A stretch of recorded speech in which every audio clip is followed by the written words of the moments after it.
안녕하세요. 캐드쟁이 AI입니다. 자, 이번 시간에는 KS 규격 요소 중에 나사에 대한 얘기를 좀 해볼까 해요.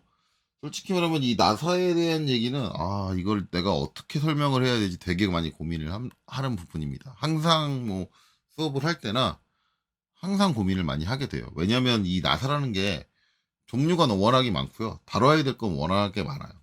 다뤄야 될 것도 워낙에 많고, 그런데 이걸 실제적으로 학생들한테 실습을 시키거나 아니면 필요한 부분만 딱 정리해서 알려준다 그러면 되게 양이 적어요. 그러면 대부분 학생들이 하는 얘기가, 선생님 고작 내가 실제적으로 뭐 자격증 시험이나 그럴 때 사용하는 건 고작 그 정도인데 그걸 설명하기 위해서 그렇게 긴 얘기를 하셨어요? 라고 항상 얘기를 하는데, 솔직히 말하면 다 알아야 되는 부분들이거든요.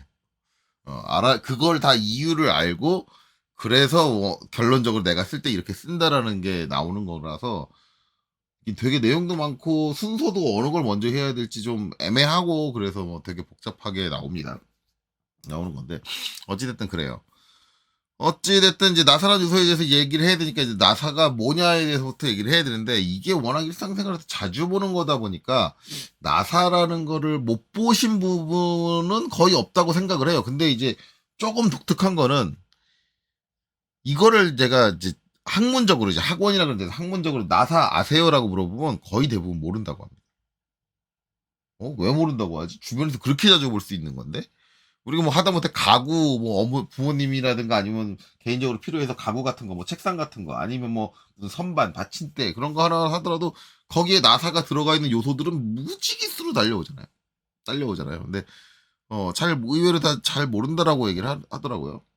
일반적으로 이제 가구나 그런 데서 붙어온 것들을 이제 볼트라고 얘기하죠. 나사라고 얘기 안 하고 볼트라고 얘기하는데, 나사는 이제 요소의 요소. 그래서 볼트에 그 돌려서 끼기 위해서 나와 있는 그 홈 자체를 이제 나사. 그거를 이제 국부적으로 표현할 때 이제 나사라고 하고, 이제 그런 것들이, 그러니까 나사의 요소가 들어간 채로 어떤 체결용 부품으로 사용해서 돌려서 낄 수 있는 그런 이제 하나의 부품으로 생성이 된 게 이제 볼트죠. 그래서 나사랑 볼트는 다른 개념이긴 합니다. 다른 개념이긴 한데, 어쨌든 이제 볼트의 내부 구성 요소로 나사가 반드시 들어가게 되죠. 어, 그래서 이제 어떤 체결을 하는데, 우리가 일반적으로 뭐 못으로 때려 박는다든가 아니면 본드로 붙인다든가 그런 식으로 체결을 하게 되면 분해가 불가능하죠. 그래서 우리가 일반적으로 나사라든가 이런 요소를 사용하는 이유는, 얘를 조립도 해야 되고 고장났으면 고치기 위해서 다시 분해도 해야 된다. 근데 본드 같은 걸로 붙일 수는 없잖아요. 분해를 다시 해야 되는데, 그럴 때 이제 분해성을 가진 체결용 도구로 사용되는 게 바로 나사가 들어가 있는 요소예요. 그래서 나사의 종류는 크게 두 가지가 나눠지죠. 형태적으로 이제 내가 우리가 흔히 볼트라고 얘기하는 애들, 돌려서 낄 수 있는 그런 애들을 수나사라 그러죠. 그래서 지금처럼 이렇게 샤프트에, 그쵸? 돌출돼 있는 샤프트에 이렇게 나선형으로 홈이 이렇게 쭉 가공이 돼 있는 걸 우리가 일반적으로 수나사라고 합니다. 그리고 앞나선 제가 여기 그리지 않았어요. 그리지 않았는데, 이 수나사가 껴서 들어가는 구멍 속에 이렇게 홈이 나 있는 거를 우리가 앞나사라고 하죠. 그런 개념적으로 설명이 가능한 것 같으니까 제가 일부러 따로 그리지는 않고 이렇게 수나사만 그려놨어요. 그래서 수나사가 껴지는 부분이 앞나사다. 그래서 일반적으로 이제 형태적으로 수나사와 앞나사 가장 크게 두 개로 구분을 할 수 있습니다. 물론 이제 나사 종류는 이제 이 두 개로 구분할 수 있는 것 외에도 많이 나오죠. 많이 나와요.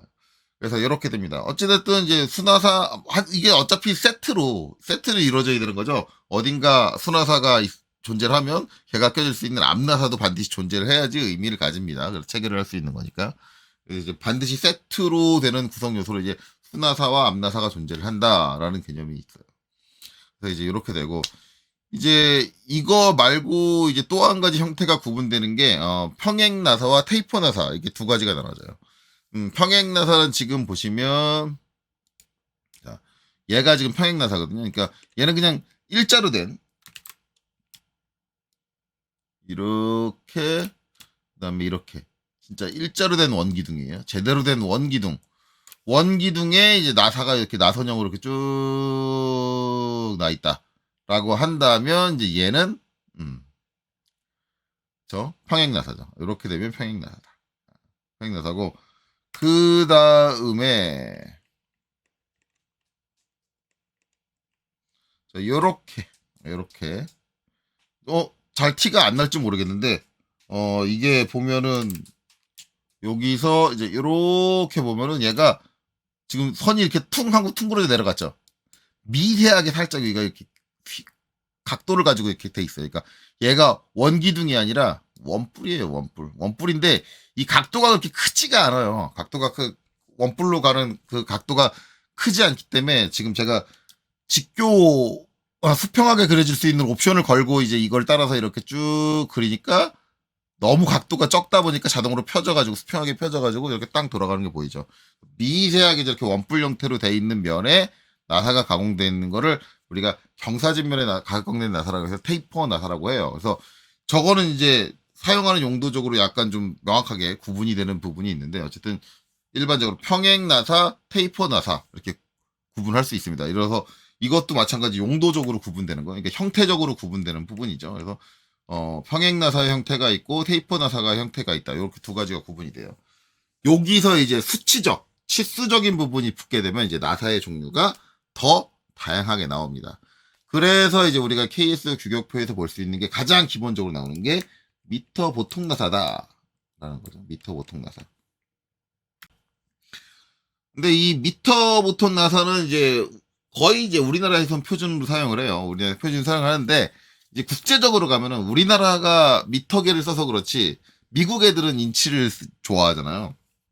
왜 인치를 좋아하는지는 모르겠는데 어쨌든 인치를 좋아해요. 하기야 그지 외국 사람들이 봤을 때 우리나라 사람들은 왜 미터계를 좋아하는지는 모르겠죠. 잘 모르겠는데 일단은 이제 저는 인치계를 싫어하는 게 인치계는 무조건 소수점이 나와요. 분수 형태가 나오고 치수가 되게 복잡해져요. 그래서 싫어요. 뭐 저 개인적으로는 그래요. 어쨌든 그런데 우리나라는 어쨌든 미터계를 사용을 합니다. 그래서 우리나라는 항상 미터 나사가 이제 기준이 돼요. 기준이 되고 이제 미터 나사가 나오는데 미터 보통 나사가 있고 미터 가는 나사라는 게 존재를 합니다. 이제부터 이제 나사의 부분적인 형태에 대한 이제 용어들이 또 나와요. 나와가지고 이제 어떻게 되냐면 미터 보통 나사와 미터 가는 나사를 구분하려면 이제 피치라는 게 나와요. 이제 피치. 피치 같은 경우는 이제 규격표나 그런 데 보면은 이렇게 정리가 돼 있습니다. 정리가 돼 있어서 P 써 있는 게 피치예요. 그림을 보면 대충 개념은 이해 갈 거예요. 그림을 쭉 보면은 대충 이해가 갈 거다라는 건데 여기 형태가 모델링이 되면서 지멋대로 꼬였네요. 좀 왜 꼬였을까? 그래서 어쨌든 여기 이제 안 꼬인 쪽을 좀 볼게요. 꼬인 쪽을 보면은 이쪽을 딱 보면은 나사가 산과 산이 있잖아요. 산과 산. 산과 산이 있으면은 이제 여기서 정중앙을 본다고 하면 이 정중앙과 정중앙. 요 사이의 거리. 산 하나의 거리. 산 하나가 떨어진 간격이 바로 피치예요. 피치라는 게 나와요. 이 피치의 개념 여러분 어떻게 생각하면 되냐면 나사를 정확하게 볼트 같은 거를 딱 꼽아가지고 정확하게 한 바퀴를 돌렸어요. 딱 360도를 딱 돌리면 얘가 전진하는 거리입니다. 딱 한 바퀴 돌리면 딱 요만큼 전진해요. 그걸 피치라고 해요. 나사산이 하나가 갈 정도. 욕한 만큼 전진을 한다. 이걸 피치라고 해요. 피치가 나오게 되는데, 이제, 이 피치가 되게 이제 내가, 이 피치 거리를 내가 설정하는 대로 잡아줄 수 있는 거잖아요. 내가, 나 피치 1mm로 잡을 거야? 2mm로 잡을 거야? 아니면 0.5mm로 잡을 거야? 작게 잡으면 나사산이 돌출되는 높이가 이것처럼 높지 않고 낮아질 거고, 좀 크게 잡으면, 피치를 크게 잡으면 좀 높게 돌출될 거고, 그렇게 생각을 하시면 될 거예요. 높게 돌출이 될 거다라고 생각을 하면 되는데, 어쨌든 이제 그런 개념이 나와서 피치가 나오고, 피치의 개념은 이제 아까 제가 얘기한 대로, 나사를 정확하게 한 바퀴 360도를 돌렸을 때 전진하는 또는 후진하는, 반대로 돌리면 이제 후진하겠죠? 후진하는 거리다. 그러니까 나사의 이송거리다라고 생각을 하면 돼요. 그래서 이제 피치라는 개념이 나옵니다. 그래서 나사에서 중요한 건 일단 피치예요. 피치인데 이게 피치를 내가 얼마로 설정했느냐인데 이제 우리가 약속을 잡아놓은 것이 있어요. 그래서 보통 나사라는 건 우리가 이제 약속한 것 중에 내가 어떤 직경의 나사입니다라고 하면은 그 나사의 피치는 얼마야라고 자동적으로 암기적으로 나올 수 있는 게 보통 나사예요. 내가 직경이 3mm인 나사예요. 딱 그러면은 그럼 3mm 나사면 피치는 얼마겠네요. 딱 그렇게 바로 나올 수 있는 거니까 서로 이게 내가 3mm 나사를 얘기를 하면, 직경이 3mm 나사를 얘기하면 이 피치가 항상 기준이야? 라고 그 기준을 잡아놓은 게 바로 보통 나사예요. 그래서 보통 나사 같은 경우는 나사를 호칭을 할 때 피치를 안 적어줘요. 안 적어줘도 알아야 돼. 상대방이 알아야 된다라는 거. 당연히 네가 외우고 있어야 되는 거야. 내가 나사의 직경만 알려줘도 그 직경 뒤에 피치를 안 적으면 그 피치는 우리가 항상 표준으로 생각하는 그 피치니까 넌 알고 있어야 돼. 그래서 안 적어주는 거예요. 근데 이제 규격표 보면 저기 보면 M3이 이제 나사의 직경이 되는 거예요. 직경 같은 경우는 이제 수나사 기준으로 생각을 하면 이게 직경이에요. 자, 요 가장 큰 바깥쪽, 그렇죠? 바깥쪽 요 가장 큰 원의 직경. 그래서 이제 여기 보면은 수나사에서는 바깥지름이라고 하는 게 바로 호칭지름이 됩니다. 호칭지름. 이거를 바깥지름이라고 부르지 않고 호칭지름이라고 불러도 상관없어요. 왜냐하면 나사의 호칭에 관련된 거니까. 그래서 M3이다라고 하면은 여기가 3이란 얘기예요. 선생님 근데 앞에 있는 M은 뭐예요? 근데 앞에 있는 M은 얘가 지금 무슨 나사다? 미터 보통 나사다.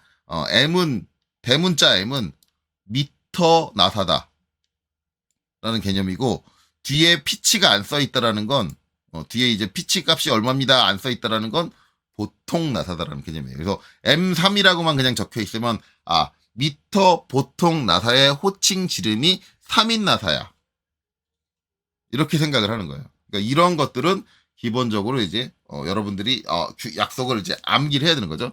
원칙적으로 이제 상대방이 나 M3 나사야라고 하면 그거의 피치는 자동적으로 0.5야라는 걸 외우고 있는 게 정상이라는 거죠. 정상. 선생님 여기 있는 거 다 외워야 되는 건가요? 요 피치들을 시험 볼 때 솔직히 말하면 시험 볼 때는 이 규격표를 볼 수 있죠. 그러니까 시험 볼 때 솔직히 말하면 안 외우고 있어도 M3이라고 적혀 있으면 이 규격표를 찾아서 하는 게 맞아요.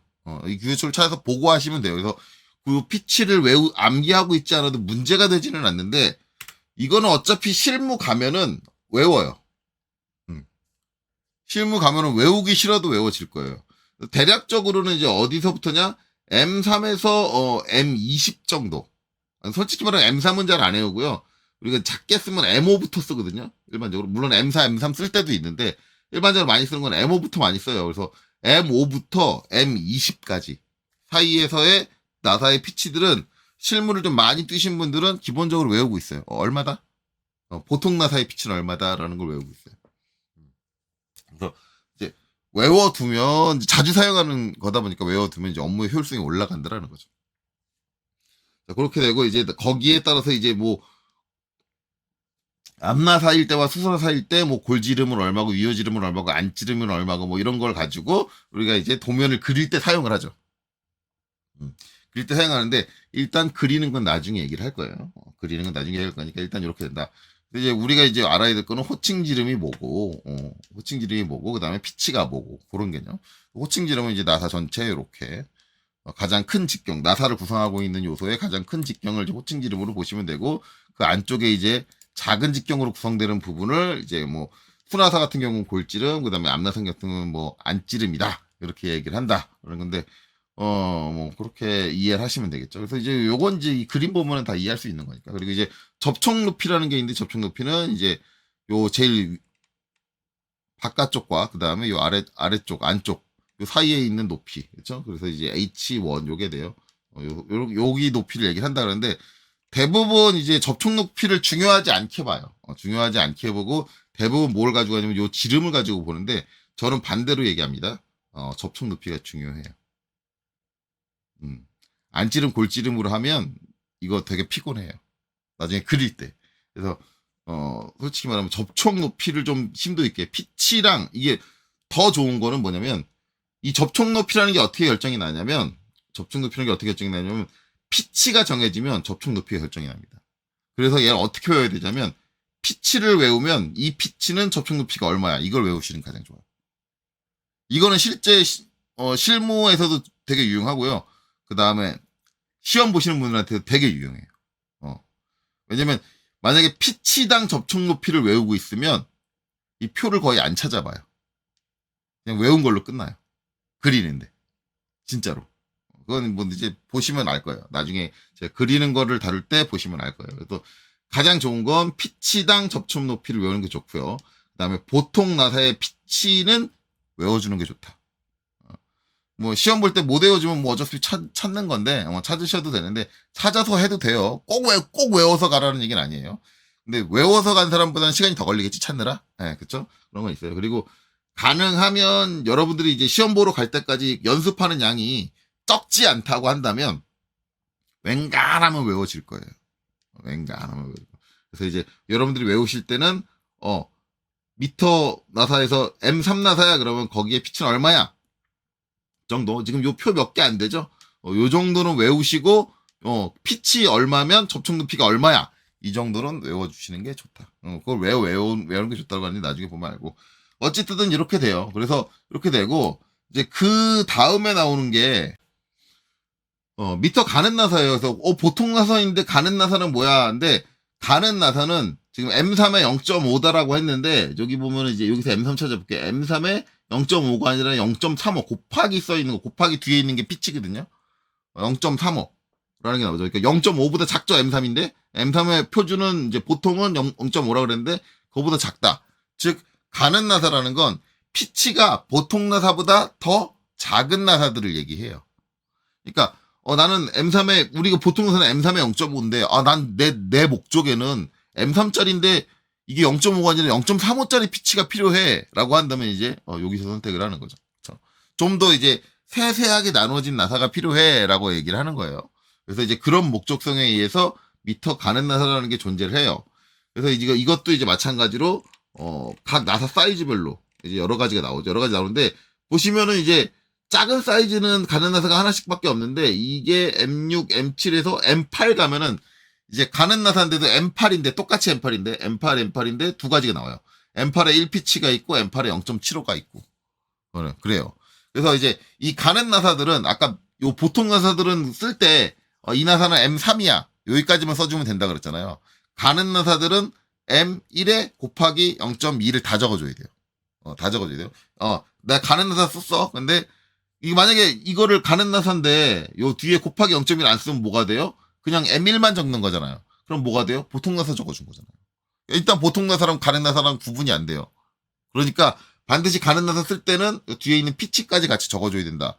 그리고 가는 나사에도 피치는 같은 호칭인데도 불구하고 다른 게 존재하기 때문에 명확하게 피치를 적어주셔야 돼요. 근데 가는 나사 중에 피치 얼마짜리 썼어를 구분시켜줘야 되니까 그것도 적어줘야 된다. 그래서 일반적으로 이제 가는 나사 같은 경우는 이제 이런 경우다. 근데 문제는 이제 여러분들이 실제적으로 나사를 선정을 할 때, 그러면 대체 언제 보통 나사를 쓰고, 언제 가는 나사를 쓰는 건데, 나 그걸 알아야지 내가 보통 나사를 쓰든지 가는 나사를 쓰든지 할 거 아니냐. 이렇게 얘기가 되겠죠. 근데, 일부 자격증 시험 보는 학생분들은 저한테 이렇게 얘기를 해요. 선생님, 그건 실무하는 사람한테 필요한 거고, 자격증 시험 보는 저희한테는 필요 없는 거 아니에요? 저희가 나사를 선정하는 건 아니잖아요. 시험 문제 나사가 나와 있고, 그려주면 되는데, 그렇게 얘기를 하시는 분인데, 실제 시험 문제에서도 이게 보통 나사인지 가는 나사인지 구분해야 될 경우가 존재를 합니다. 존재를 해요. 그 예시를 한번 들어드리면, 자, 제가 이제 다루고 있는 지금 동전장치 도면을 살짝 띄웠는데, 보시면 이제 나사가 들어가는 부분이 이 부분이고요. 그 다음에 이제 요 부분이에요. 여기 요거 너트고, 거기에 이제 너트가 있는, 여기 수나사가 이렇게 나 있고요. 여기 이제 볼트 형태로 수나사가 들어가고, 그 수나사가 껴지는 앞나사가 존재를 합니다. 그럼 이제 얘랑 얘가 있는데, 얘는 무슨 나사고, 얘는 무슨 나사냐. 이런 거 구분이 필요하단 말이에요. 그쵸? 이게 나사인 건 알겠어. 나사인 건 알겠는데 얘가 보통 나사야? 아니면 가는 나사야? 이거 가지고 구분을 못 한다. 그러면 이제 애매해지는 거죠. 문제 풀 때, 나 이거, 치수는 이제 재가지고, 나사의 호칭경은 재가지고 알 수 있는데, 이게, 내가 뭐 이걸 쟀는데 M4가 나왔다 그러면 M4에 보통 나사를 써야 되는 거야? M4에 가는 나사를 써야 되는 거야? 그런 것들은 이제 구분하실 수 있어야 되는 거잖아요. 그래서 이제 어느 정도의 기준이 필요해요. 그래서 지금 이제 예를 들자면은, 여기서 이제, 이 볼트를 꼈단 말이에요. 일반적인 볼트로 체결을 했어요. 볼트로 체결을 했는데 볼트가 이 측면에서 보면 한 개가 아니라 하나, 둘, 셋, 여기까지 네 개. 네 개로 체결을 했어요. 그렇죠? 이 뚜껑을 고정시키기 위해서 네 개의 볼트로 체결을 했다. 그리고 이제 일반적인 이런 볼트를 썼다라는 전제를 했을 때 저거는 보통 나사예요. 일반적인 나사를 사용을 한다. 나사를 사용한다 그러면 가는 나사는 잘 안 써요. 특히 물론 일반적인 나사를 사용했다고 해서 무조건 가는 나사를 안 쓰는 건 아니에요. 안 쓰는 건 아닌데 특히 체결이 이렇게 여러 개, 하나, 둘, 셋, 네 개. 네 개로 이 뚜껑을 고정을 했어요. 그럼 네 개를 썼다고 한다면 저거는 보통 나사예요. 만약에 이제 이거 체결해 주는데 나사 하나밖에 안 썼어. 그러면 의심할 수가 있어요. 가는 나사를 썼나? 그런 걸 의심할 수 있어요. 의심할 수 있는데 만약에 네 개를 썼다라고 한다면 보통 나사다. 일반적으로 이제 우리가 일반적인 표준 볼트 같은 걸 사용할 때는 무조건 보통 나사를 써요. 특히 지금 여기 있는 거는 이렇게 육각형 구멍이 뚫려 있는 소켓머리 나사거든요. 소켓머리 볼트를 사용을 하면 소켓머리 나사를 사용을 하면 저거는 무조건 거의 보통 나사를 써요. 보통 나사를 일반적인 체결이기 때문에. 그리고 이게 여러 개로 이렇게 하나를 체결했다 그러면 그렇고. 근데 그럼 선생님 왜 한 개로 체결할 때는 왜 가는 나사를 의심해야 돼요? 라고 이렇게 물어보시는 분들이 계신데 한 개로 체결하면은 이 나사가 풀릴 수가 있거든요. 그러니까 이게 이제 볼트를 우리가 체결을 했어. 체결을 해가지고 이 장치를 설치를 하고 동작을 해. 동작을 하면은 여기 이제 뭐가 발생하냐면 진동이 발생을 해요. 그렇죠? 기계가 이제 회전을 하게 되고 동작을 하게 되면 진동이 발생을 하는데 이 진동에 의해서 뭐가 어떤 일이 일어날 수 있냐면 나사가 풀릴 수가 있어요. 자동으로 그 진동에 의해서 덜덜 떨리는 떨림에 의해서 나사가 자동으로 풀릴 수 있는데 만약에 이 나사를 체결하는 나사를 다 한 개밖에 안 썼다. 하나로 체결한 형태다라고 하면은 그 하나가 풀려버리면 모든 게 끝장이야. 근데 만약에 체결을 이렇게 네 개로 체결을 했다 그러면 네 개가 동시에 풀리는 일은 거의 없어요. 그 중에 하나만 풀린다든가 뭐 서로 다른 시간차를 가지고 풀리기 때문에 중간중간에 점검을 잘 해주면은 한두 개 풀려 있는 거 잡아내가지고 다시 조여주면 되기 때문에 저게 하나가 풀린다고 해서 크게 문제가 안 돼요.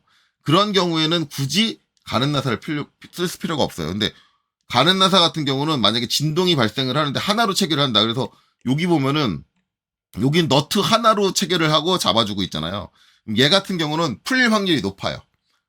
그러니까 다른 데보다 풀릴 확률이 높은 게 아니라 똑같이 풀리는데 얘는 이거 하나 풀리면 끝이야. 얘가 하나 풀려도 다른 애들이 여전히 안 풀려 있으니까 상관없. 나머지 세 개가 안 풀려 있으니까 상관이 없는데 이렇게 되면은 얘가 절대적으로 풀리면 안 되는 거야. 하나로 잡아줄 때는.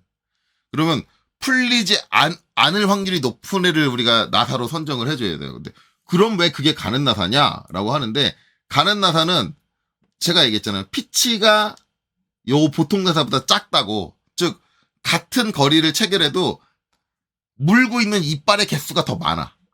가는 나사는. 그리고 이빨의 사이즈가 작기 때문에 나사 이빨도 유격이 존재하거든요. 체결을 하려면 뭐든지 유격이 존재해야 돼. 유격이 존재하는데 얘는 이빨 사이즈가 작기 때문에 유격의 양이 적어. 예, 두 가지가 있어요. 그렇기 때문에 진동이 발생해도 물려있는 이빨의 개수가 많으니까 그 이빨 중에 한두 개가 이탈이 돼도 나머지 이빨들이 다 있는 경우가 있어서 안 풀릴 확률이 높아요. 그래서 물론 아예 안 풀리는 거 아니에요. 밑에 가는 나사도 아예 안 풀리는 게 아닌데 보통 나사에 비해서는 진동에 의해서 풀릴 확률이 적어요. 확률적으로 적다고. 적은데 솔직히 말하면 적은 거 가지고는 안 돼요. 그래서 여기 뭐가 있냐면 여기 보면 와샤가 두 개가 껴져 있거든요. 요건 평와샤고요. 요건 스프링 로크 와샤예요. 와샤 이름에 뭐가 들어가요? 스프링 로크. 로크는 뭐예요? 잠그다. 잠금용 나사예요. 그래서 나사가 안 풀리게 잠궈주는 역할을 해주는 와샤까지 들어가요. 그러니까 그만큼 여기는 풀리면 안 된다라는 거예요. 구조적으로. 그런 개념이기 때문에 그런 데는 보통 나사로 선정을 해서 여기 나사를 설계를 했다? 그러면 솔직히 말하면 좀 설계적으로 쟤는 좀 아닌데 저런 상황을 고려하지 않는데가 되는 거예요. 이제 전산응용 기계도 기능사에서 어떤 분들은 이렇게 얘기를 해요. 선생님, 저 말고 다른 선생님, 다른 전산응용 기계제도 기능사를 수업을 하는 선생님이 저한테 이렇게 얘기를 하더라고요. 선생님, 제가 알고 있기로는 전산응용 기계제도 기능사 시험 채점하시는 분들이 이런 거 그렇게 꼼꼼하게 검사하고 그거 가지고 감점하지 않습니다. 저한테 그렇게 얘기해요. 근데 저도 알고 있는 부분이 있어요. 물론 이게 제가 알고 있는 부분이 진실인지 아니면 제 뇌피셜인지는 모르겠어요. 뇌피셜인지 모르겠는데 아마 유튜브 뒤져보셔도 여러분들도 쉽게 볼 수 있을 거예요. 이제 자기가 가르친 학생들 전산응용 기계제도 기능사 뭐 시험 본 거 답지 갖고 와가지고 이 학생 61점 받은 학생인데 이거 잘못됐고 뭐 잘못됐고 그렇게 설명해 주시는 분이 아주 옛날 영상들 보면 있거든요. 물론 저는 그 영상 보면서 좀 이해가 안 갔던 게 전산응용 기계제도 기능사는 시험 문제를 풀고 그걸 밖으로 유출할 수가 없어요. 시험을 본 애들이 유출할 수 없는데 이제 그분들이 그걸 어떻게 입수를 했느냐, 자기 학생이 푼 시험 문제를 어떻게 입수했느냐는 솔직히 저는 의문이에요. 저 영상이 진실이 맞나라고 저도 좀 고민이 되기는 해요. 고민이 되긴 하는데 어쨌든 유출이 불가능한 건 아니에요. 제가 의심 가는 건 한 가지 있어요. 뭐냐면 전산응용 기계제도 기능사는 내부 검정이 있죠. 공고 내부 검정. 내부 검정에 제가 알고 있기로는 제가 가르친 공고 학생이 저한테 직접 한 얘기예요. 강사가 시험 보고 있는 중간에 들어와서 답 알려주고 그런다고. 이게 제 뇌피셜이다. 저한테 뭐 증거를 대라라고 하면 솔직히 전 증거를 못 대요. 왜냐면 제가 조사해서 나온 건 아니고 제 수업을 받는 학생이 내부 검정을 통해서 시험을 보고 나서 저한테 와서 한 얘기예요. 저한테 와서 한 얘기가 자기는 이제 뭐 자기 학교에서 그렇게 해주니까는 자격증 시험 보기 쉽게 딸 수 있어서 자기는 편하긴 한데 근데 자기가 학생으로서 교사를 바라봤을 때 아무리 생각해도 이건 아닌 것 같은데 하면서 저한테 한 얘기가 자격증 시험을 보고 있는데 자기네들을 가르친 강사가 들어와서 답을 알려주고 나가더라 라고 저한테 얘기를 했어요. 그런 식으로 해가지고 만약에 그런 게 가능하다고 하면 그 강사는 자기 학생들이 그림 파일을 카피해가지고 나올 수 있을 거예요. 그 정도까지 답을 알려줄 수 있을 정도까지 강의가 된다면. 그래서 이제 그런 케이스로 이제 학생들이 푼 문제를 구한 건 아닌가라고 제 뇌피셜로 생각을 하고 있어요. 제가 얘기했어요. 이거는 검증된 진실 아닙니다. 전 몰라요. 모르는데 한 가지 확실한 거는 학생이 한 얘기예요. 제가 지어낸 얘기는 아니고 학생이 공고를 다니고 있는 학생이 저한테 와서 내부 검정을 치르고 나서 저한테 와서 한 얘기다라는 거예요. 그래서 이제 솔직히 말하면은 전에도 한번 다른 영상에서 제가 얘기한 것 같은데 저는 자격증 시험에서 내부 검정은 전부 사라져야 된다고 생각합니다. 그리고 거기서 선생님들 그렇게 하는 거를 그 선생님들만이 잘못했다라고 보기에는 조금 힘들어요. 왜냐하면 공고의 내부 검정은 고양이한테 생선을 맡겨놓는 격하고 똑같아요. 생선 맡겨놓고 너 먹지 마. 그러고 있는 거 똑같아요. 비리가 안 생길래 안 생길 수가 없고 부정이 안 생길래 안 생길 수가 없는 시스템입니다. 다른 학교에서 부정을 해가지고 합격률 90%를 만들어놨는데 어떤 공고에 있는 사명감이 강한 교사가 나는 절대 우리 학교 합격률이 10%가 나오더라도 비리를 저지르지 않을 거야. 그렇게 생각하고 하는 소신 있게 과정을 운영하는 선생님이 과연 몇 명이나 있을 수 있을까요? 뭐 없지는 않을 수도 있지만 대부분 아마 그러면은 학교 교장이 그 선생님을 자를 겁니다. 징계를 주든 뭘 하든 뭐 불이익을 줄 거예요. 왜냐면 자기네 학교만 그 선생 때문에 다른 학교보다 합격률이 안 좋게 나올 테니까. 그래서 제가 얘기하는데 교육은 절대 그런 결과로 교육의 성과를 평가하면 안 돼요. 그러는 순간 교육의 목적 자체가 달라집니다. 학생을 제대로 가르치는 게 목적이 아니라 자기네들 점수 따는 데 급급해져요. 우리나라 교육 시스템이 안 되는 이유가 그거예요. 모든 교육에 대한 평가를 그 교육의 결과치로 따져요. 그러면 안 되는데 그렇게 하더라고요. 자, 어쨌든 뭐 갑자기 사설로 빠졌는데 그래서 이제 저한테 그런 얘기를 해요. 이거 구분 못해도 가는 나사인지 보통 나사인지 구분을 못해도 그냥 다 보통 나사로 해도 되고 다 가는 나사로 해도 되고 어차피 그걸로 점수의 차이 안 날 겁니다. 선생님 굳이 그런 거 설명하실 필요 없고 가르치실 필요 없으세요. 라고 저한테 그렇게 얘기하는 강사들이 있는데 그게 과연 제대로 가르치는 건지는 여러분들이 판단하세요. 단순히 시험을 목적으로 달리고 감점만 가지고 생각을 한다 그러면 그 선생님 말씀이 맞을 수도 있어요. 왜? 그리고 이제 제가 봤을 때 실제적으로 제가 인터넷 유튜브에 올린 그분들이 자기 학생들 시험 결과를 이제 말씀하시는 분들이 한 채점 결과를 봤을 때 진짜 엉터리로 채점해요. 누가 봐도 이거 실격인 도면인데 근데 걔가 61점으로 합격이래요. 그러니까 얼마나 대충 채점을 하는지 전산응용 기계제도 기능사가 저 정도로 그렸는데 제가 봤을 때는 도면에 뭐 치수는 둘째치고 형태조차 도면에 어떤 부품의 형태조차 제대로 안 갖춰져 있는 게 61점으로 합격이래요. 그거 보고 저도 깜짝 놀랐거든요. 그런 영상을 보고 진짜 제가 61점으로 합격을 했어? 저거는 그냥 보자마자 실격인데 어떤 뭐 그 도면의 형태가 갖춰져 있지가 않은데 그런데 합격이래요. 61점으로. 그러니까 그런 얘기가 나오는 걸 보면은 그 선생님이 말씀하시는 그런 것들, 이런 것도 굳이 구분할 필요 없어요. 맞을 수도 있어요. 맞을 수도 있는데 그렇다고 해서 그렇게 가르치는 게 맞냐 이거죠.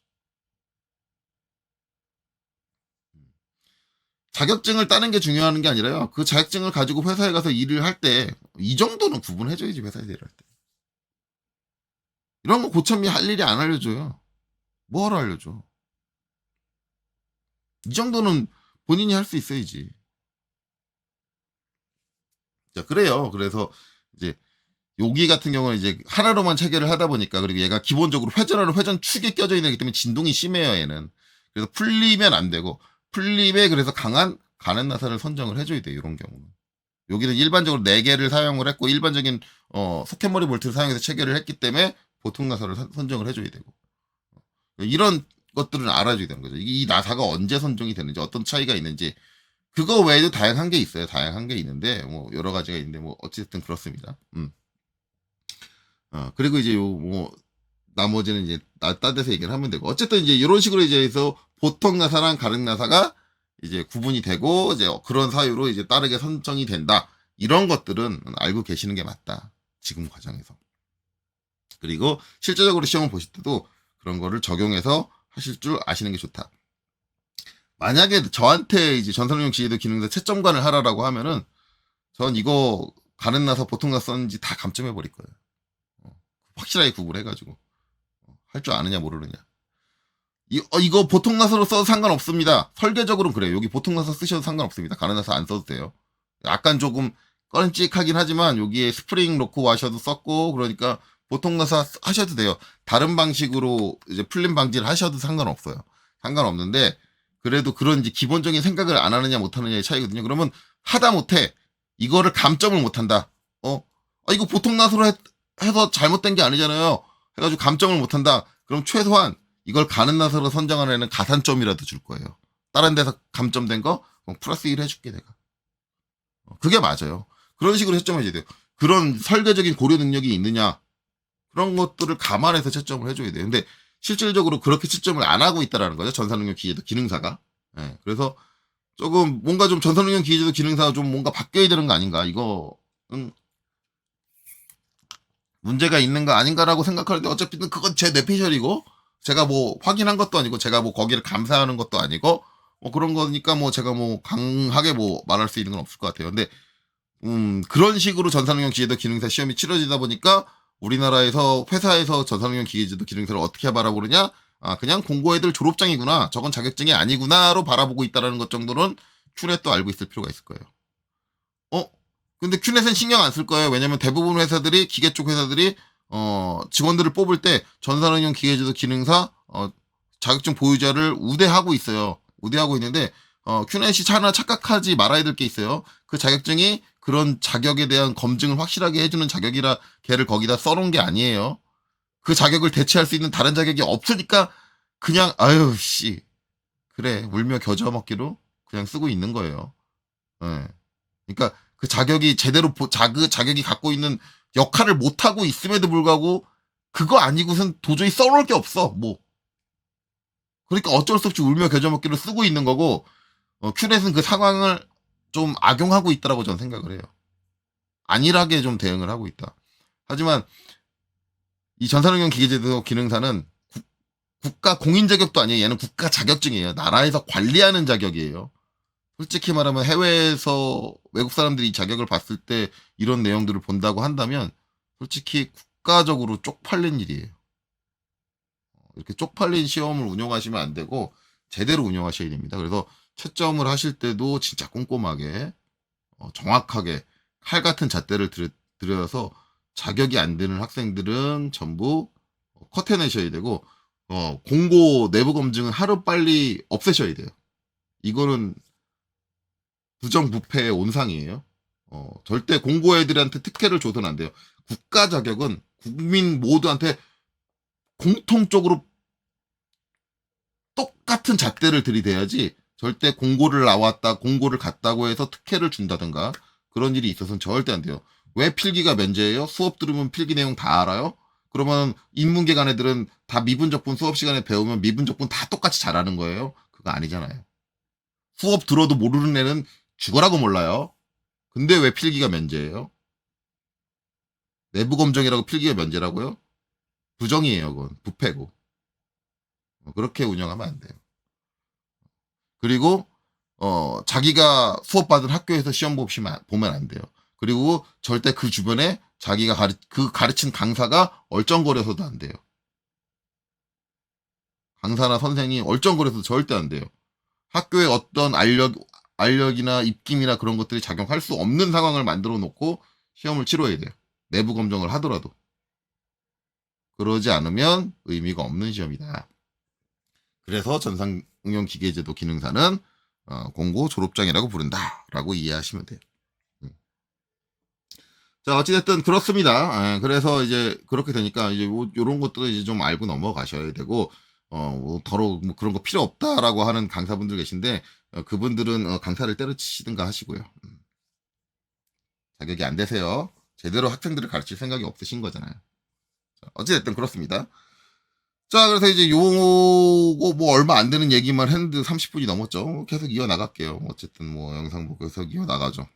자, 그래서 이제 나사의 종류가 그럼 이제 미터 보통 나사, 미터 가는 나사만 있냐? 그렇지는 않아요. 내려가 보면 더 있습니다. 더 있어요.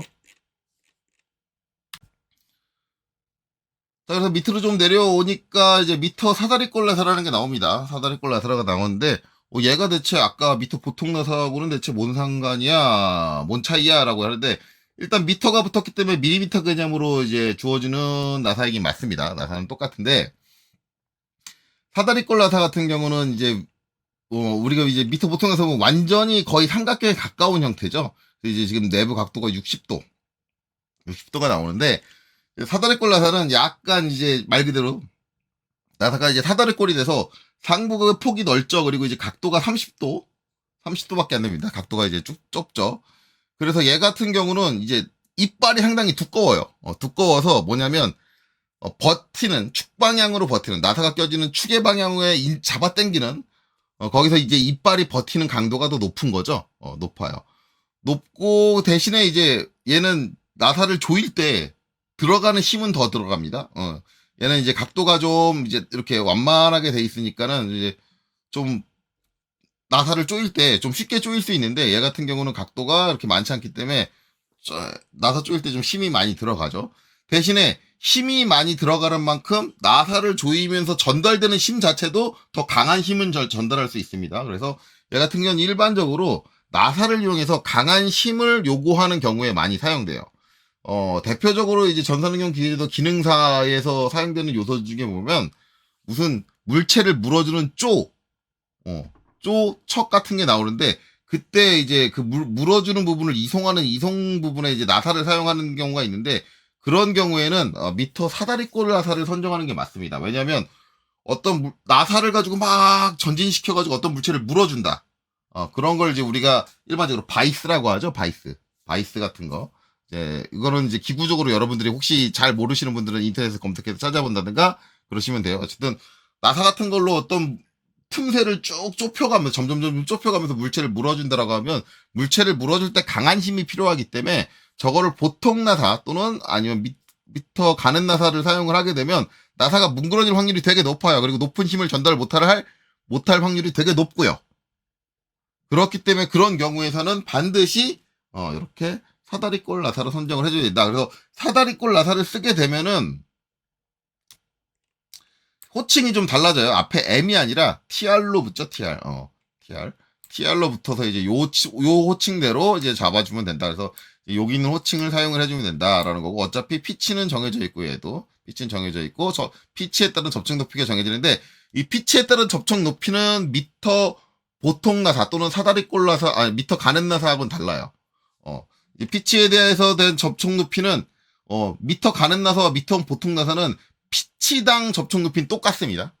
똑같아요. 피치당 접촉 높이는 똑같아요. 이 두 개는 똑같은 구조이기 때문에 똑같은데, 사다리꼴 나사는 각도가 다르잖아요. 여기 이제 각도가 다르다 보니까, 접촉 높이가 저기 미터 보통 나사하고는 달라요. 그래서 얘는 별도인데, 이것도 외워줘야 되나요? 라는데 일반적으로 사다리꼴 나사까지 피치당 접촉 높이를 외우는 사람은 천재예요.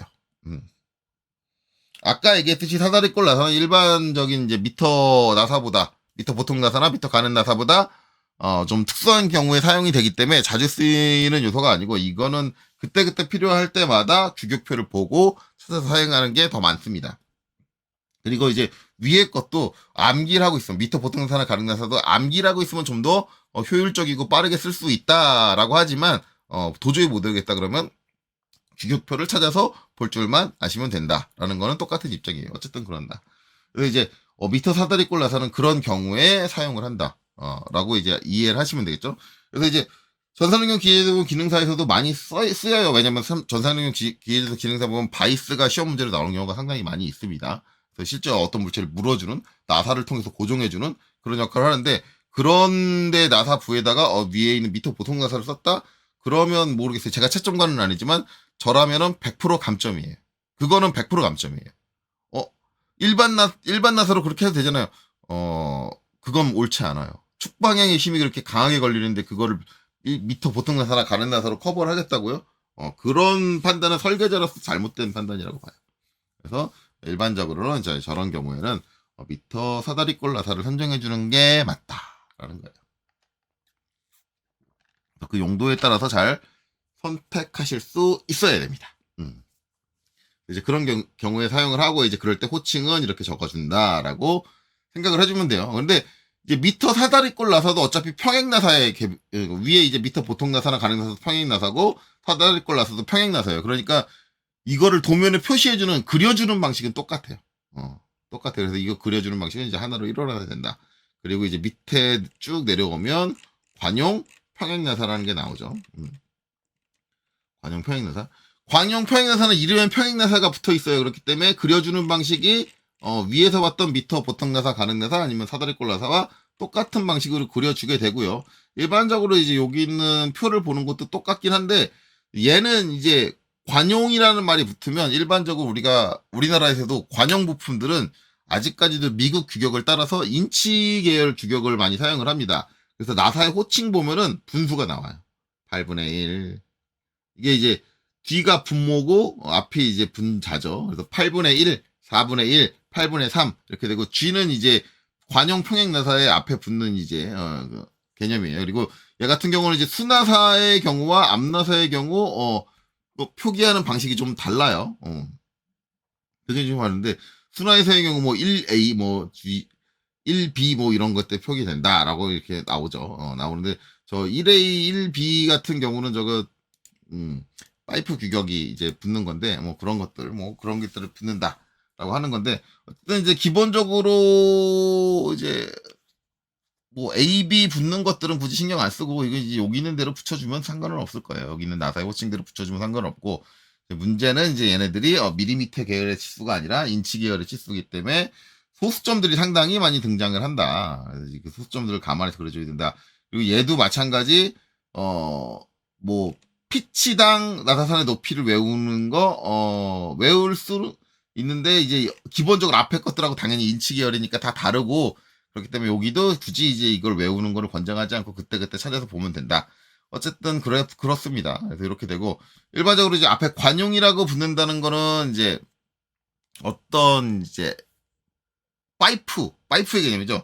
파이프 안쪽에서 이제 어떤 유체나 아니면 다른 것들, 이제 유체가 흐르는 거죠. 유체가 흐르는 그런 이제 물이 흘러가는 호스라든가, 아니면은 기름이 흘러가는 관로라든가, 아니면 공기가 지나가는 에어 관로라든가, 그런 식으로 이제 생각을 하면 돼요. 그래서 어떤 이제 관로를 가지고 있는 부분들이 연결되는 부분에 사용되는 게 관용이다라고 하는데, 우리 문제에 보면 이제 한 가지 있는 게 요 부분이에요. 요 부분. 여기 이제 나중에 이제 나오겠지만 그리스 닛불, 요 안쪽에 그리스를 주입해 주는 건데, 요게 지금 외형만 이렇게 그려져 있었는데, 내부에 이제 구멍이 뚫려 있습니다. 구멍이 뚫려 있어서 그 구멍 안을 통해 가지고 안쪽에 이제 그리스, 기름이 들어와요. 기름을 안쪽으로 넣어줄 수 있게 해주는 그런 커넥터, 연결장치인데, 이 내부에 이제 관로가 있고, 그런 경우에 사용되는, 이렇게 체결에 사용되는 그런 이제 내부에 관로가 있는 부품이 체결될 때 사용되는 나사를 일반적으로 관용 나사라고 해요. 관용 나사. 근데 관용 나사 중에 평행 나사. 일단은 관용 나사와 일반적인 관용이 아닌 나사를 구분하는 이유는, 관용 나사는 한 가지 특수성이 있는 게, 안쪽에 흐르고 있는 유체, 기체 또는 액체, 그런 것들이 여기 나사 틈새로 새면 안 됩니다. 그게 전제예요. 특히 액체 같은 경우는 지금 이렇게 체결되어 있으면 액체가 이제 역으로 이렇게 올라와가지고 새는 일은 없을 거예요. 그쵸? 중력에 의해서 액체 같은 경우는 밑으로 처지기 때문에 셀 일이 없는데, 만약에 이제 기체를 다룬다. 그러면 공기가, 안쪽에 압축된 공기가 한다면, 공기 같은 경우 요 틈새로 셉니다. 틈새로 새요. 공기 같은 경우 틈새로 새게 되면, 공기에 설정되어 있는 압력이 빠져나가기 때문에 문제가 많이 발생을 하거든요. 그래서 공기압이 빠져나가지 못하게 이 관로를 이제 좀 막아줘야 되는데, 그때 사용되는 게 일반적으로 관용 나사예요. 그럼 평행 나사인데, 일반적인 나사 쓰면 뭐가 다른가요? 라고 하는데, 일반적인 나사들은 일단 여기 사이사이에 이렇게 포켓들이 있어요. 포켓들이 있는데, 관용 나사 같은 경우는 그 포켓이 없이 좀 타이트하게 딱 맞춰서 이빨을 이제 가공을 해주는 편이에요. 딱 맞춰서. 그래서 요런 포켓들이 없으니까 틈새가 더 적겠죠. 틈새가 요런 포켓들이 없으니까 틈새가 적어요. 적기 때문에 그쪽을 통해서 공기나 아니면 액체 또는 기체, 그러니까 즉 유체가 유출될 확률이 적어져요. 적어져요. 근데 유출이 없는 건 아니에요. 왜냐면 금속 대 금속이기 때문에 유출이 없는 건 아니고. 그래서 일반적으로 관형 나사 같은 경우는 요걸로 끝나지 않고, 이 나사를 체결할 때 겉에다가 실리콘 테이프를 감아요. 실리콘 테이프를 감아가지고 체결을 합니다. 그래서 안쪽에 틈새에 이제 고무 같은 얇은 피막을 형성을 해가지고 더 밀폐를 보완을 하기도 하는데, 그래서 일반적으로 이렇게 뭐 어떤 게 샌다, 유출이 되면 안 된다라는 걸 할 때, 관용 나사를 더 많이 사용을 합니다. 근데 그 중에 평행하게 가공된 평행 나사가 있다. 라는 거고, 여기서 더 내려오면 관용 테이퍼 나사가 있다. 그래서 테이퍼 나사는 이제 아까 보여드렸듯이, 요게 아니라, 요거죠. 살짝 이렇게 원뿔 형태로 돼 있는데, 나사가 나 있다. 얘건데, 얘도 기본적으로는 이제 이빨 쪽 가공된 게 보면은, 이렇게 틈새가 없이 가공이 돼 있고, 딱 맞물리게 돼 있고, 거기서 더 중요한 것 중에 하나는 테이퍼 나사 같은 경우는 뭐예요? 앞 나사도 테이퍼로 나 있어요. 앞 나사도 원뿔 형태로 점점 좀 좁아지면서 돼 있는데, 일반적으로는 관용 나사에 저 평행 나사를 잘 안 씁니다. 테이퍼 나사를 써요. 평행 나사를 안 쓰는 게, 평행 나사는 요 사이에 틈새만 좁지 크게 의미가 없는데, 이 테이퍼 나사 같은 경우는 얘를 점점 쪼으면 쪼을수록 어떻게 돼요? 직경이 작은 쪽으로 직경이 큰 쪽이 자꾸 들어가려고 그래요. 강제적으로 밀어서 넣는 거예요. 그럼 어떻게 되냐면, 그 안쪽이 쇠가 우그러지면서 더 꽉 밀착이 됩니다. 왜냐면 좁은 직경에 점차적으로 넓은 직경이 자꾸 유입해서 들어오기 때문에. 그래서 밀폐력이 더 높아요. 관용 테이퍼 나사가. 그래서 일반적으로 관용 나사에는 평행 나사보다는 테이퍼 나사를 더 많이 사용을 한다라는 거죠. 그래서 이제 그런 개념에서 관용 테이퍼 나사가 있고, 평행 나사는 앞에 G를 붙였다면 얘는 이제 R을 붙입니다. 그리고 얘도 수나사의 경우, 그 다음에 앞나사의 경우 쓰는 게 약간 다르다. 수나사의 경우는 R을 사용을 하고, 앞나사의 경우는 RC를 사용을 합니다. 라고 이렇게 돼 있어요.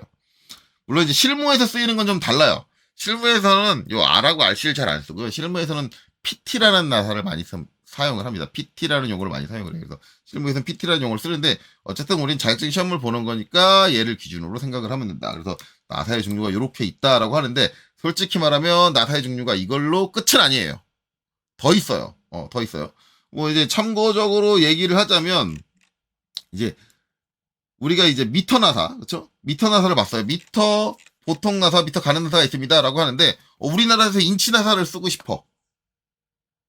내가 거래하는 주 고객이 미국이야. 그래서 미국 규격에 맞춰가지고 해야 돼. 그래서 인치 나사나 그런 것들을 사용해야 돼. 그럴 때는 쓸 수 있는 게 유니파이 나사라는 게 있습니다. 그거는 이제, 인치 계열로 돼 있는, 나사. 그런 게 있고요. 그 다음에 이제 밑에 내려왔을 때 사다리꼴 나사 있다. 라고 하는데, 이 사다리꼴 나사 지금 몇 도냐면은 이게 30도잖아요. 30도인데, 난 좀 더 강한 힘을 버텨야 돼. 좀 더 그런 사다리꼴 나사가 필요해. 그럴 때는 우리나라 KS 규격에는 29도 사다리꼴 나사가 있습니다. 29도 사다리꼴 나사. 그런 것도 있어요. 그러니까 그런 이제 좀 더 다양한 게 있다. 이거 말고도 상당한 이제 나사가 있다. 그래서 있고, 일단은 이제 미터 보통 나사나 이런 것 규격표도 요거는 상당히 약식으로 돼 있어요. 그래서 미터 보통 나사 KS 규격표를 보시면 이제 이렇게 돼 있어요. 이렇게. 미터 보통 나사 기준 치수 그 KSB 0201 자세한 내용을 보고 싶으신 분들은 저 0201을 열람을 하시면 돼요. 기본적인 이제 공식들 적혀 있고, 이제 여기 이제 규격표 보면은 나와 있는 게 이제 이런 것들이죠. 나사 호칭이 나와 있는데 M1, 근데 M1.1이라는 게 있죠. M1.1 있고 M1.2가 있고 1.4가 있고. 그러니까 지금 우리가 아까 봤던 여기 국가 자격증에서 봤던 거에 비해서 좀 더 작은 것도 나오고, 그 다음에 그 사이의 치수들 나오고, 여기서 못 봤던 건 나사의 호칭이 이렇게 한 줄로 돼 있는데, 얘 같은 경우는 1란, 2란, 3란이 있어요. 1란. 그러니까 아마도 이제 저 시험 때 볼 수 있는 건 1란 것만 정리돼 있어요. 1란에 있는 내용들만 정리가 돼 있는데, 1란에 있는 내용 말고도 추가적으로 이제 다른 치수들이 필요하다라고 하면 이제 2란을 제공을 하고 3란을 제공을 합니다.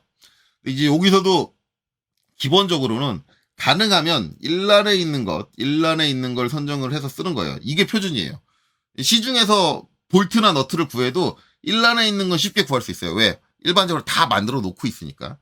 하지만 좀 이제 1란에 있는 게 없고 좀 특수한 상황이 있다 해서 2란에 게 필요하다 그러면 1란에서 내가 원하는 게 없는데 2란에서 찾아서 적용을 해줄 수는 있습니다. 단 2란에 있는 거는 생산량이 그렇게 많지 않기 때문에 1란에 있는 것보다 좀 더 구하기가 힘들 수 있고 특수하게 주문을 해서 구해야 될 필요가 있을 수도 있어요. 그러니까 그런 것들은 감안해야 된다라는 거고, 3란은 2란보다 더 잘 안 쓰이는 거예요. 그러니까 얘 같은 경우는 거의 대부분을 특수하게 주문을 해서 생산을 해야 될 수도 있다. 필요한 부품들을. 그렇죠. 그래서 이제 필요에 따라서는 이제 기본은 1란을 기준으로 선정을 하고, 거기에서 특수적으로 2란에 있는 게 필요하면 2란을 선정을 하고, 더 특수적으로 3란에 있는 것까지 할 수 있지만, 가급적이면 1란에 있는 걸 기준으로 설계를 해주는 게 좋다라는 게 돼 있고, 그 다음에 그 뒤에 내용들은 똑같죠. 피치, 접촉 높이 나와 있고, 똑같이 이렇게 나와 있더라. 자, 그리고 이제 부속소가 이렇게 딱 있고, 부속소가 있고, 거기에 또 다른, 여기에도 없는 추가적인 치수. 여기 지금 N이라고 되어 있는데, N은 제가 오타를 낸 것 같아요. M을 쳐야 되는데, N을 쓴 거니까, N이 아니라 다 M입니다. 오타를 낸 것 같은데, 저건 나중에 제가 수정을 하도록 할게요. 수정을 해서 자료를 올리도록 하고, 어쨌든 이제 이렇게 추가적인 잘 안 쓰이는 치수들도 추가적으로 만들어져 있다. 뭐 이런 것들이죠. 디테일한 내용을 보시면 돼요. 그리고 나사에 관련된 계산식들도 이렇게 나와 있다. 근데 이제 이 계산식이 있는데, 이 나사를 정확하게 그리는 거는, 이거는 계산식은 필요 없고요. 필요 없고 이제 잘 그리면 돼요. 저 이제 솔직히 말하면 이제 여기서 CAD에서 진짜 이걸 똑같이 그리겠다 그러면 파라메트릭 기법을 이용하면 완전히 똑같이 그릴 수 있습니다. 공식 없이 파라메트릭 기법을 이용하면 완전히 똑같이 그릴 수 있고, 파라메트릭 기법을 좀 제외하고도 얼추 비슷한 수준까지는 그릴 수가 있어요. 그래서 이제 이런 것들이 있다라는 걸 보시면 됩니다. 그다음 미터 가는 나사는 또 더 확 달라요. KS 규격 같은 경우는. 미터 가는 나사 같은 경우는 이제 KSB 0204에 지정이 되어 있습니다. 0204에 지정이 되어 있고, 이제 일반적으로 아까 봤던 그런 표가 나오기 전에 일단 1란, 2란, 3란이 존재를 하고, 각 그 나사 사이즈별로 사용이 가능한 피치들이 정리가 되어 있어요. 그러니까 지금 보면 M1 같은 경우는 피치가 0.2를 쓸 수 있죠. 0.2. 중복으로 사용될 수는 없고, 여기 보면 이제 피치가 겹치는 순간이 나와요. 그래서 M8부터는 1피치를 쓸 수도 있고 0.75를 쓸 수도 있고, 그렇죠? 이렇게 겹치는 순간. 나중에 가면 뒤쪽 가면 이제 M42 같은 경우는 4피치를 쓸 수도 있고 3피치를 쓸 수도 있고 2피치를 쓸 수도 있고 1.5피치를 쓸 수도 있고, 이렇게 이제 피치들이 겹치죠. 그래서 일단 이렇게 피치표가 나와요. 피치표가. 그래서 얘는 선정하는 게 마찬가지예요. 1란에서 내가 원하는 나사의 사이즈가 있는지 쭉 찾습니다. 여기서 1란에서 있으면 1란에서 선정을 하고 그 다음에 피치를 선정을 해요. 그 다음에 여기서 만약에 여기서 내가 M20을 쓰겠다라고 결정을 했으면 20에서 쭉 와가지고, 그럼 20에서 쓸 수 있는 피치가 2피치, 1.5피치, 1피치가 있는데 이 중에 몇 피치를 쓸 거냐, 그걸 결정을 하고, 그것까지 결정 나고 나면 이제 아까 봤던 우리가 이제 KS 교육표에서 시험 때 볼 수 있던 KS 교육표에서 봤던 그런 표로 가가지고 세부적인 치수를 확인하게 되죠. 그래서 얘는 일단 피치 조합이 여러 개가 있으니까 피치표가 먼저 나온다. 이렇게 되고 이 피치표가 나온 다음에 쭉 내려오면 이제 이렇게 있다. 이렇게 있죠. 그래서 이제 이게 이제 우리가 자격증 시험 때 보는 그거죠. 그래서 이거하고 이제 나사의 사이즈하고 피치를 먼저 선정을 하고 그 다음에 그걸 기준으로 세부 치수를 확인한다. 이런 식으로 볼 수 있게 구성이 돼 있다. 이런 식으로 해서 이제 이거 말고도 더 많은 나사들이 이제 이렇게 케이스 규격표로 정리가 돼 있어요. 그래서 이제 그거를 잘 찾아보시면 된다라는 거예요. 그래서 이제 종류는 다양한데 그 많은 걸 다 설명하기에는 진짜 아까 얘기했듯이 어떤 강사분이 선생님 그걸 꼭 여기서 다 설명해야 되니까 자격증 시험에 그게 꼭 다 나오는 게 아닌데 그쵸? 예. 그래서 실질적으로 이제 나사가 우리가 시험 때 볼 수 있는 이 약식으로 돼 있는 이 규격표에 나오는 나사 외에 다른 나사가 나온다라고 생각하기 힘들어요. 시험 때는 이제 여기 있는 나사들만 나온다라고 하지만 제가 분명히 말씀드리는 거는 이제 그거는 오로지 시험만을 목표로 달리시는 분들이고 시험을 떠나서 이거 외에 다른 나사가 또 어떤 게 있는지. 왜냐면 내가 실물을 딱 갔어요. 실물 딱 갔는데 여기 없는 나사를 고참이 딱 사용을 해놓고 야 그거 그런 나사다라고 했는데 그런 나사가 있어요? 라고 하면은 일이 안 되잖아요. 그렇잖아요. 일이 안 되잖아요. 일이 안 돼요. 그럼 고참 뭐라고 생각했어요? 야, 저거 그런 것도 모르네. 내가 쟤 데리고 일을 할 수 있을까? 그런 걱정부터 든다고요. 그러니까 단순히 시험만을 보고 그렇게 생각을 하지 마시고 이제 좀 케이스 규격 쪽에서 케이스 규격 여러 번에서 나사라고 치고 쫙 검색해 보세요. 그러면 진짜 별의별 나사들이 다 나와요. 그런 것들을 다 일일이 좀 한 번씩 좀 읽어보고 그걸 거기 있는 내용을 외우라는 게 아니라 이런 것들이 있구나, 이런 경우에 이런 걸 쓸 수 있구나라는 정도의 개념 정도는 갖고 계시는 게 좋겠죠. 좋겠죠. 자, 그래서 이렇게 됐습니다. 근데 나사에 대한 설명이 이제 이걸로 끝은 아니에요. 이걸로 끝은 아니고 지금 제가 보여드린 거는 이제 나사의 종류가 뭐가 있고 이제 이거 케이스 교육표에는 이제 어떤 식으로 다르게 표기돼 있다. 뭐 그 정도만 보여드린 거고 이제 가장 중요한 건 이제 이걸 가지고 내가 나사를 그려야 된다. 그렇죠? 이걸 가지고 내가 나사를 그려야 되는데 나사를 어떻게 그리느냐 이제 그거에 대한 내용이 필요한데 거진 지금 제가 나사의 종류를 설명하는 데만 이제 1시간이 걸렸어요. 1시간이 걸렸는데 나사를 그리는 거에 대한 건 다음 시간에 다음 영상에서 이어서 하도록 하겠습니다. 자, 그래서 여기까지 보시느라 수고 많으셨습니다.